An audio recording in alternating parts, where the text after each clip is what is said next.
Proses perdamaian kedua belah pihak berjalan alot. Wakil Gubernur Bali, Ketut Sudikerta, memberikan kesempatan kepada kedua belah pihak untuk menyampaikan permasalahannya. Perwakilan perkumpulan pemilik toko, Hendra Dinata, mengatakan, tindakan pengelola GWK menembok aset jalan tersebut tidak baik. Pertemuan ini diharapkan dapat memecahkan persoalan antara pemilik toko dan pengelola GWK. Sementara pihak pengelola GWK, Seno Andikawanto, menyangkal terjadi penutupan.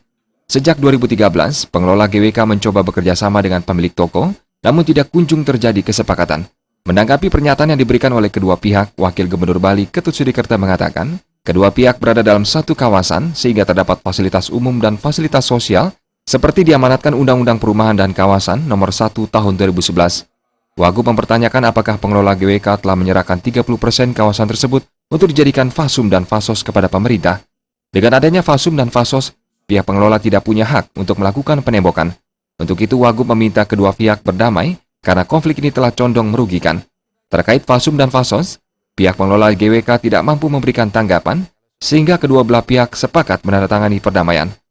Tadi udah sepakat semua, ya, agar ini dilakukan secara win-win solution dan perdamaian untuk saling mendukung dalam keberadaan operasional daripada GWK itu. Secara teknis nanti kami akan tindak lanjuti hal-hal yang perlu dilakukan di lapangan. Jadi intinya kami menyambut baik perdamaian ini.